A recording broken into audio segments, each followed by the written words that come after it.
মই এই বৰপথাৰ অঞ্চলৰ যিখিনি প্ৰত্নতাত্ত্বিক এৰিয়া আছে সেই এৰিয়াসমূহ চালোঁ আৰু ইয়াত যিখিনি পুৰণা বস্তু পোৱা গৈছে সেই গোটেইখিনি চালোঁ আৰু নিশ্চয়কৈ ই এক ঐতিহ্য বহন কৰা আমাৰ পৰম্পৰা ইয়াত নিশ্চয়কৈ আছে। ভৱিষ্যতৰ দিনত আৰ্ক'লজিয়ে ইতিমধ্যে এই ছাইটটো লৈ ৰাখিছে, গতিকে ভৱিষ্যতৰ দিনত ইয়াক আৰু অনুসন্ধানৰ প্ৰয়োজন আছে।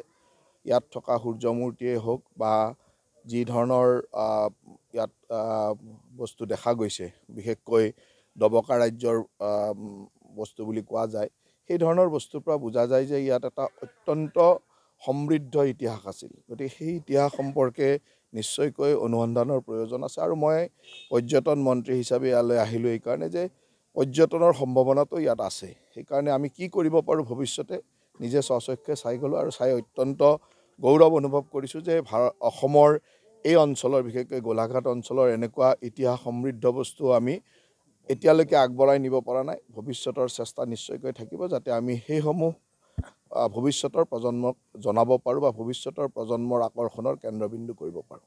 আৰু এটা বিষয় মুখ্যমন্ত্ৰীগৰাকীক মানৱ যুগ বুলি এটা শিক্ষা দিছে আৰু তেওঁ আপোনাৰ জিএমচিত ভৰ্তি হৈ আছে, গোটেই বিষয়টো আপোনাৰ মন্তব্য।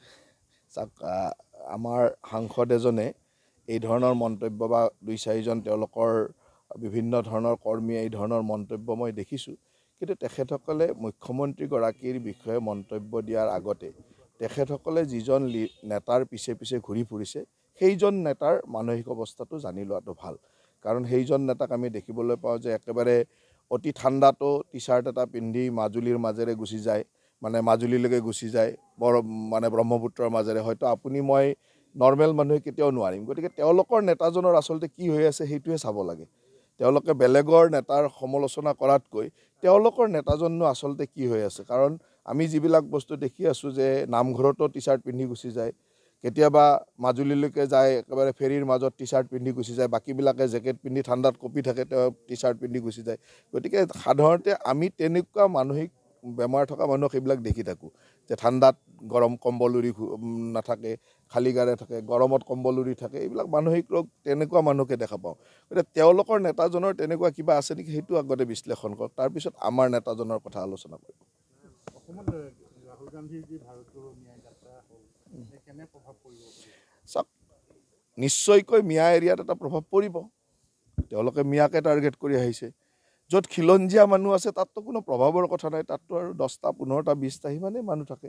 আৰু তেওঁলোকে এই প্ৰভাৱ নথকাৰ কাৰণে কিছুমান বিতৰ্ক কৰি প্ৰভাৱ আনিবৰ কাৰণে চেষ্টা কৰিছিল, যাতে সংবাদ মাধ্যমে কিছু পাব্লিচিটি দিয়ে। যিবিলাক কাম তেওঁলোকে নকৰিলে নহয় সেইবিলাক কৰিছে এইকাৰণেই যে সেই ধৰণৰ এটা প্ৰচাৰ চলাব পাৰি। আৰু বাকী যিখিনি মিয়া এৰিয়া আছে তাতেতো আহিবই, আৰু মিয়াৰটো আমি আৰু ভোট বিচৰা নাই, গতিকে মিয়া তেওঁলোকৰ লগত থাকিব। তাৰ কাৰণে শুভেচ্ছাই আছে তেওঁলোকৰ কাৰণে। বিজেপি দলে মিয়াক ঘৰুৱা শত্ৰু বুলি ভাবে নেকি?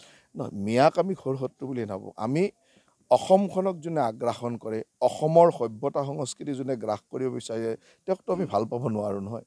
অসমৰ ভাষা, সাহিত্য, সংস্কৃতি সকলোতে গ্ৰাস কৰিব বিচাৰে, আনকি অসমৰ জনগাঁথনিতো গ্ৰাস কৰিব বিচাৰে, তাকতো আমি তেনেকেই চিন্তা কৰিব লাগিব।